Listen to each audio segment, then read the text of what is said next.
When my husband first asked me out, he asked me if we could go out for coffee. I said I do not drink coffee. Grasping for words, he asked, how about soda? I said I do not drink soda. I felt bad. So I said, but I do drink tea. Here's why. There are over 3,000 different varieties of tea, and yet they all come from the same plant, the Camellia sinensis. After my speech, you will know the 4 main types of tea, the health benefits, and how to brew your own cup. First off, yerba mate, herbal, and African rhubarb are not true teas. They're known as infusions. These beverages do not contain the Camellia sinensis leaves, so they cannot be called tea. Tea is the second most drunk beverage in the world after water. The 4 types of tea I will discuss are white, green, oolong, and black. There is also red tea, but it gets confusing because what the Chinese call red tea, Americans call black. And when we talk about red tea, we think of African rhubarb, which is not a tea. So I will simplify. First up, white tea. White teas can be some of the most expensive teas in the world. They are minimally processed. The buds are harvested before they open. These buds are covered in fine white hairs, hence they're called white tea.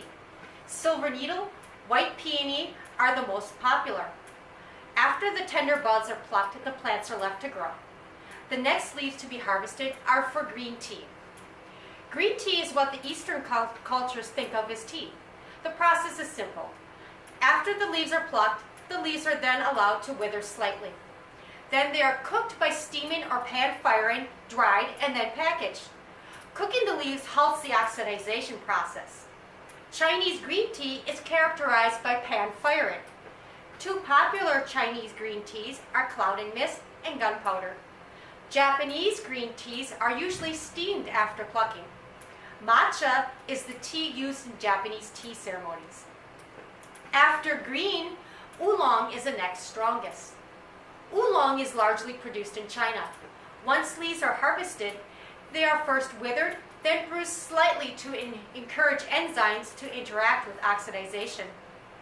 Oolongs can be oxidized anywhere from 8 to 80%, depending on the manufacturer. Tea masters apply heat to the leaves to end the oxidization. The different oxidization the leaves go under gives oolong its complexity. Oolongs made in Taiwan are less oxidized, so they are lighter and greener in flavor. The tea is then packaged for sale or graded to be sold at a premium. Now we come to what the Westerners think of when we say tea, black. Westerners think of tea as black could be the fact that green tea could not travel the long distance without losing its complex, delicate flavor. But black tea could last the long ocean voyage. What makes black tea different from green is the level of oxidization. Black tea is fully oxidized before they are heat processed and dried. Oxidization will give leaves a malty, fruity, or even a smoky note to your cup of tea. With over 3,000 types of teas, some of the best known teas are Darjeeling and Earl Grey. Why drink tea? I mean, it is the second most popular beverage in the world. Well, here's the best reason. It's health benefits. Tea is loaded with polyphenols. Polyphenols are antioxidants that block free radicals that damage our DNA. Researchers say both green and black tea have similar levels of polyphenols, but green tea does have a slight advantage. EGCG is a cation known to improve memory and help the prevention of Alzheimer's disease, which green tea is high in. Green tea has been linked to reducing heart attack and stroke. Researchers at the University of Maryland Medical Center found that people who sip 3 or more cups of green tea a day reduce their total risk of heart disease by reducing their bad cholesterol or their LDL. They also found that green tea significantly lowered the multiplication rate of cancer cells.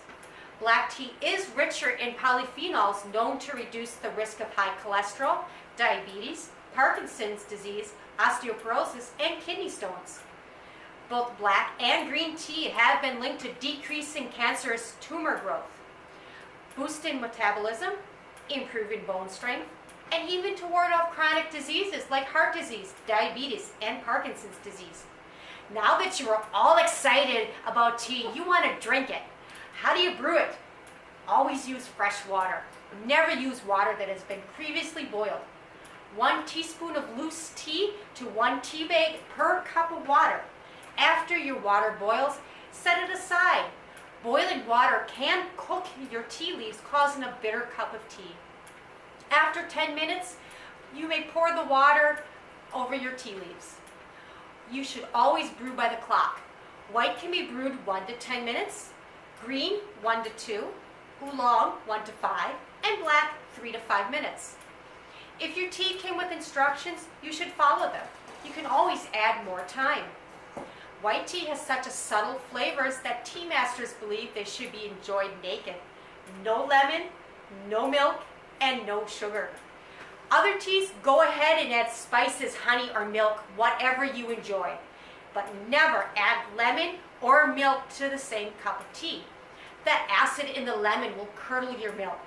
Milk should always be used and not cream, because cream is too heavy for tea.